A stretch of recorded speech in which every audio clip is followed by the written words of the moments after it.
Breaking చూస్తున్నాం. MLA Nayani Rajender కీలక వ్యాఖ్యలు చేశారు. క్రమశిక్షణ కమిటీతో చర్చలు ముగిశాయి. టీపీసీసీ విస్తృత స్థాయి సమావేశానికి గాంధీ భవన్ వచ్చానని నాయని అన్నారు.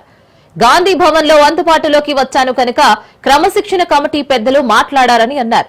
జిల్లాలో తాజా రాజకీయ పరిస్థితులపై పెద్దలు ఆయనతో చర్చించినట్లు వెల్లడించారు. ఎవరిపై ఫిర్యాదు చేయలేదు, అసలు ఫిర్యాదుల ప్రస్తావనే రాలేదని అన్నారు. చిన్న చిన్న విభేదాభిప్రాయాలు మాత్రమే ఉన్నాయి, వాటిని పెద్దవిగా చేసి ప్రచారం చేయడం మంచిది కాదని హితవు పలికారు. త్వరలోనే అన్ని సమస్యలు పరిష్కారం అవుతాయని కూడా అన్నారు.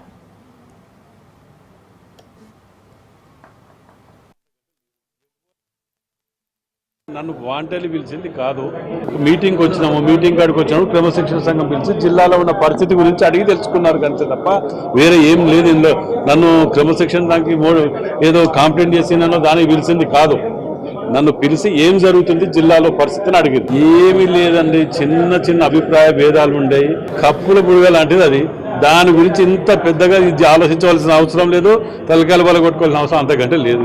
ఎవ్వరు కానీ ఎంత తోడైనా పార్టీ అధిష్టానం కింద స్ట్రైట్ గా ఉండవలసిందే, దాని గురించి ఎవరు పోవద్దు. నన్ను వాంటేలు పిలిచింది కాదు, మీటింగ్ వచ్చినాము, మీటింగ్ కాడికి వచ్చినాము, క్రమశిక్షణ సంఘం